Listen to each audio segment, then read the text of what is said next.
दोस्तों, आज मैं बात करूंगा कि मुख्य परीक्षा में एक अच्छा उत्तर कैसा होता है।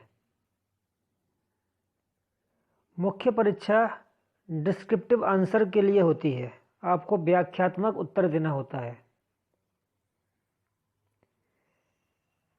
हर एक एग्जाम में मुख्य परीक्षा का जो लेवल होता है, जो उसका प्रोफार्मा होता है, अलग अलग होता है। मध्य प्रदेश की यदि बात करते हैं तो यहाँ मैं केवल विधि के बारे में बात करूँगा। जो विधि के प्रश्न पत्र होते हैं, चाहे वो आपराधिक विधि हो, चाहे वो दीवानी विधि हो, सिविल लॉ हो, और बाकी के जो उसके हिंदी होता है या फिर सामान्य ज्ञान होता है या फिर निर्णय लेखन होता है, उसके बारे में बात नहीं करूँगा। तो मैं बता रहा था कि हर एक एग्ज़ाम के लिए पैटर्न अलग अलग होते हैं, उनका लेवल अलग अलग होता है।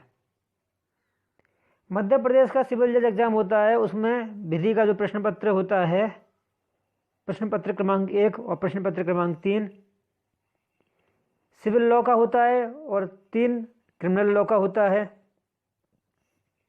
एक प्रश्न पत्र 3 घंटे में सॉल्व करना होता है और उसमें करीब 13-14 प्रश्न होते हैं। 3 घंटे में हमको यदि 13 क्वेश्चन सॉल्व करना है, और दूसरी जगह पे यदि हम देखें, राजस्थान का एग्जाम देखते हैं, तो वहां का जो मेंस होता है, वहां पर प्रश्नों की संख्या कहीं ज़्यादा होती है। और तीसरी जगह देखते हैं, यूपी एपीओ का एग्जाम देखते हैं, तो वहां पर प्रश्न पत्रों की जो संख्या होती है, प्रश्नों की जो संख्या होती है, वह अपेक्षाकृत कम होती है। तो जैसा प्रश्न पत्र होता है, हमको उसके अकॉर्डिंग आंसर देना होता है। यदि प्रश्न पूछे गए हैं 3 घंटे में 40, तो हमें सभी के आंसर बहुत ज़्यादा शॉर्ट देने होते हैं। यदि प्रश्न पूछे गए हैं 3 घंटे में 5, तो उनके हमें आंसर निबंधात्मक देने होते हैं।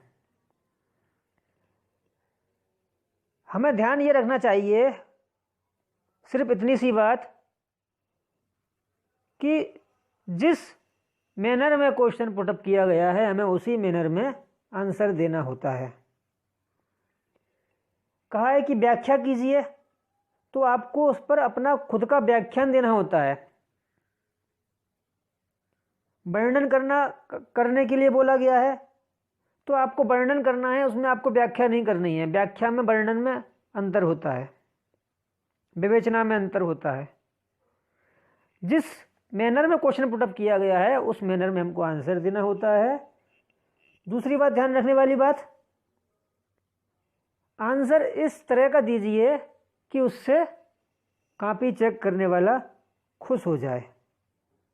खुश कब होगा वो? जब आप अपने संपूर्ण ज्ञान को वहां पर दर्शित करेंगे।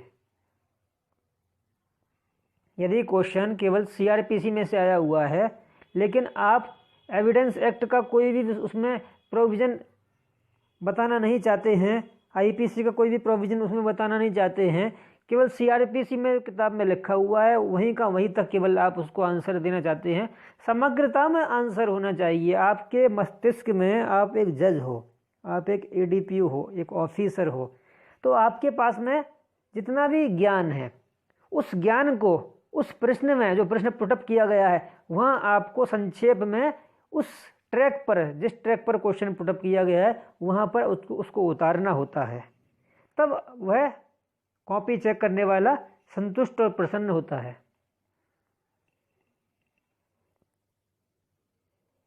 एक क्वेश्चन पूछा गया था 2014 सिविल जज एग्जाम में, प्रश्न पत्र क्रमांक 3 में, द्वितीयक साक्ष्य से क्या अभिप्राय है? किन मामलों में दस्तावेजों से संबंधित द्वितीयक साक्ष्य दी जा सकती है? प्रश्न आए थे करीब 13 और समय है 3 घंटे का।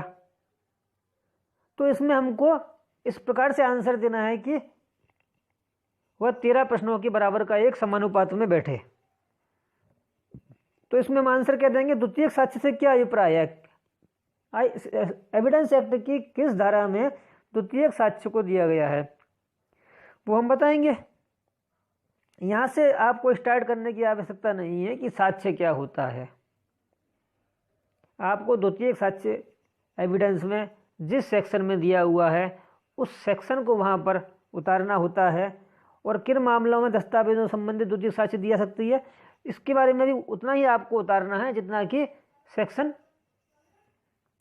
में दिया हुआ है।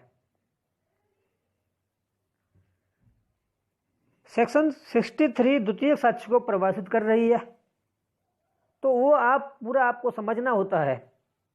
उत्तर लिखने की प्रक्रिया तब स्टार्ट होती है जब आपके पास में संपूर्ण ज्ञान होता है।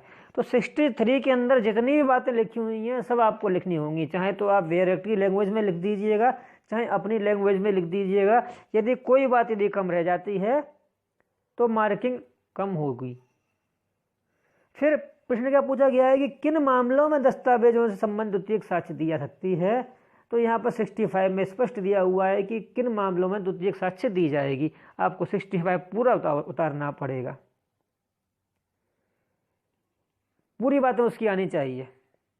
यहाँ पर एक बात बता देना मैं महत्वपूर्ण समझता हूँ कि कुछ लोग कहते हैं, कोचिंग वाले कुछ समझाते हैं, कहीं कहीं कुछ गाइड करने वाले बताते हैं, सीनियर्स बताते हैं कि हमको उत्तर इस प्रकार से लिखना होता है कि पहले उसकी भूमिका बनाओ, फिर भूमिका के बाद में उसका जो उत्तर दीजिए, उसके बाद में कंक्लूजन दीजिए। वो ये भी बोलते हैं कि जब हम मुख्य परीक्षा में उत्तर लिखते हैं तो 2-4 उसके अंदर केस लॉ जरूर होने चाहिए, तब मज़ा आता है। लेकिन मैं इन बातों को सिरे से खारिज कर रहा हूँ।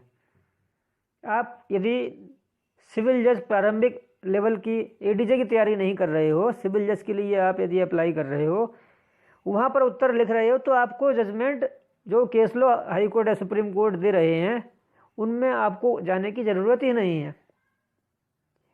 आपके पास में आपकी किताबों से, आपके सिलेबस से जितना आपने ज्ञान अर्जित किया हुआ है, यदि आपने केस लॉ से अर्जित किया है तो वो भी आप ले सकते हो। लेकिन ये जरूरी नहीं है कि आपको केस का नाम लिखना पड़ेगा कि ललिता कुमारी वर्सेस उत्तर प्रदेश राज्य में FIR लिखाए जाने का, उसको दर्ज किए जाने के निर्देश दिए गए हैं, प्रावधान कर दिया गया।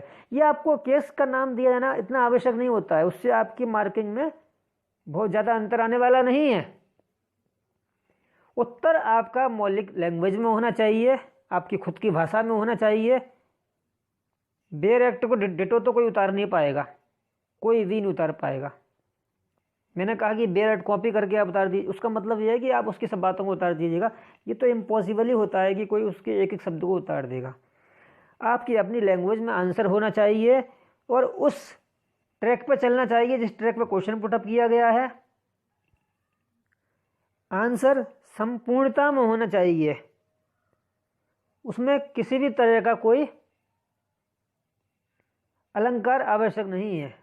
उसको आप, जैसे कि प्रश्न पूछा गया है FIR से आप क्या समझते हो और FIR की क्या साक्षिक वैल्यू होती है, तो आपको यह नहीं बताना है कि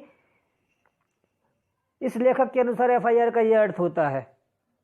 आपको ऐसा कुछ नहीं लिखना है, ना फिर आपको अंत में जाके कंक्लूजन देना है कि इस प्रकार से हम इस निष्कर्ष पर पहुंचते हैं कि FIR का अर्थ ये होता है। आप जितना जानते हो, जो आपने पढ़ा हुआ है, वो आपको लिख देना है FIR ये होती है। और आपको फिर उसके बाद में जो सेकंड पार्ट क्वेश्चन का है उसका आंसर दीजिएगा। आपके उत्तर जितने ज़्यादा शॉर्ट होंगे उतनी अच्छी मार्किंग होगी। कॉपी चेक करने वाले के पास में इतना वक्त बिल्कुल नहीं होता है कि वह आपकी सारी बातों को जो आपने फैला फैला के बड़ी बड़ी करके लिखी हुई हैं उनको वह पढ़े, उसके बाद में आपको अच्छे नंबर दे दे। अच्छा, मान के चलिएगा कि आप खुद एग्जामिनर हो, 10 कॉपियाँ आपके पास में आई हैं चेक करने के लिए, तो उसमें से करीब 5 लोग तो ऐसे थे कि उसने उस प्रश्न का आंसर ही नहीं दिया था, तो कोई बात नहीं है। बाकी के 4 लोगों की इस तरह के आंसर थे कि अच्छे उनके शॉर्ट में थे, जितना उनको आता था उतनी बातें लिख दी। मतलब ये कि उनके एक औसत आंसर थे, लेकिन एक 5वें विद्यार्थी ने बहुत सारी बातें लिख दी उसके अंदर, सब रिलेवेंट लिखी हैं, इररिलेवेंट कुछ नहीं लिखा हुआ है। लेकिन उसने ये भी लिख दिया कि रतनलाल धीरज लाल के अनुसार FIR का ये अर्थ होता है। कोई अच्छे और भी कोई बड़े यूरिस्ट की उसने उक्ति डाल दी कि उसके अनुसार FIR ये होती है। FIR ये होनी चाहिए कि जब पुलिस के समक्ष हम पहली बार जाते हैं और अपनी कोई इत्तला उसको देते हैं, और जब वह उस इत्तला को लेखबद्ध कर लेता है तब वो FIR कही जाती है। उसने ये भी लिख दिया। तो उसके बाद में उसने निष्कर्ष लिखा, यानी कि उसने यदि उसका प्रिलिमिनरी बनाई, उसकी बॉडी बनाई, उसका कंक्लूजन बनाया, उसने इतना अच्छा आंसर लिख के दे दिया, उसका कोई फ़ायदा उसको मिलने वाला नहीं है, विपरीत उसको नुकसान होने वाला है। कॉपी चेक करने वाला कहेगा कि ये तो मुझे पजल कर रहा है, मेरे पास में इतना वक्त नहीं है, मुझे टू द पॉइंट आंसर चाहिए। जहाँ जहाँ शब्द सीमा दी गई है वहाँ वहाँ शब्द सीमा का अनुपालन करना अति आवश्यक होता है। यदि आपने उसका पालन नहीं किया है तो निश्चित मानिएगा कि वहाँ आपकी माइनस मार्किंग होगी। जहाँ जहाँ शब्द सीमा नहीं भी दी गई है वहाँ भी आपको आंसर को शॉर्ट में लिखना होगा। अच्छा उत्तर किस प्रकार से लिखा जाए, मैं आपको कुछ उत्तरों को आपके सामने प्रस्तुत करूँगा, जैसे कि राजस्थान में आए हुए हों या मध्य प्रदेश के परीक्षा में आए हुए हों या यूपी के APO में आए हुए हों। मैं आपको सभी का एक प्रोफार्मा आपको भेजूँगा। आज के लिए इतना ही है, धन्यवाद।